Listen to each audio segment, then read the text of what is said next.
John Robson. The more Canada relies on investment from corrupt regions, the worse off we will be. Commentary. Oh, here's a surprise. A highly touted, much sought-after Chinese investment in Canada's lobster industry has turned sour amid charges of corruption and a string of ludicrous lies.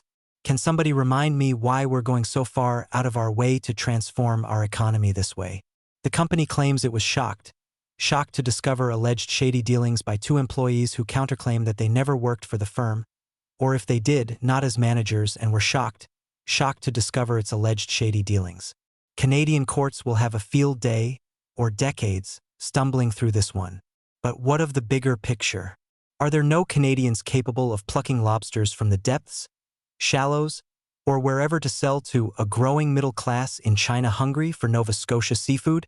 I thought people had been fishing there since John Cabot or before. Yet our naive politicians routinely go to China begging them to purchase our products and invest in our industries, including a 2015 seafood-focused trade mission to Guangzhou by then Nova Scotia Premier Stephen McNeil. The news story says, according to lawsuit filings, that push worked. But it depends on your definition of success. Sure, politicians who play by China's rules often prosper later, say by joining Chinese-connected law firms. But the more our economy is permeated by investment from corrupt regions, the worse off we will be.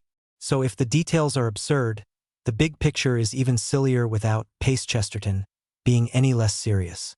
Since the 1970s, Canada has been dominated intellectually and politically by people who tried to break the dreary English-French stalemate with multiculturalism built on two key premises that managed to conflict while both being false. First, all cultures are equally valid. Second, Canada is immeasurably enriched by people from foreign cultures. But non-Western habits and traditions, even if no worse than ours, cannot be better if all cultures are equally valid. And of course they're not. Everyone knows some places stink, even if politicians get into a heap of woke trouble if they blurt it out. And a key cause of the stench is a lack of trust. In societies where people rationally distrust strangers and those in power, they keep one hand on their wallet and the other on their dagger, marry within their tribe, nurse resentments and paranoid political fantasies, and generally stagnate and suffer. It works both ways, of course. By suppressing cousin marriage, the Catholic Church dramatically increased trust in European society because you absolutely had to find ways to get along with strangers to have families. But the revolt of our elites against Western civilization has included immigration policy systematically, over decades, refusing to prioritize immigration or investment from high-trust societies, or prioritize trustworthy immigrants or investors from anywhere. If anything, it's done the exact opposite. On purpose, including China, long a low-trust society with fake pottery marks, where communism made things far worse, the Cultural Revolution striking an especially savage blow at trust in authority or one's fellows. No one is surprised to find melamine in the milk or shady groups buying up Prince Edward Island. Or at least no one should be.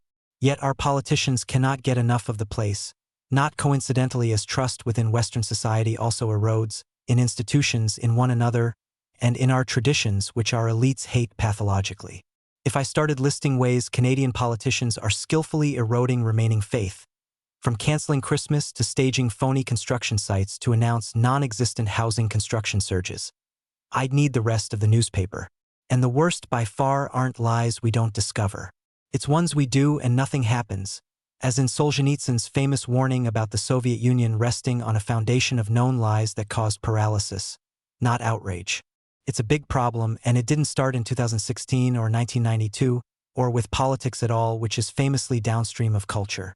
Robert Putnam's 2000 Bowling Alone warned of a decline in American social networking, aka doing stuff together, which made COVID lockdowns even more destructive, particularly to people already scrolling through social media while walking the dog. As for catching the lobster, Canada today is overtaxed and overgoverned to the point where, in a version of Gresham's law, bad investment crowds out good.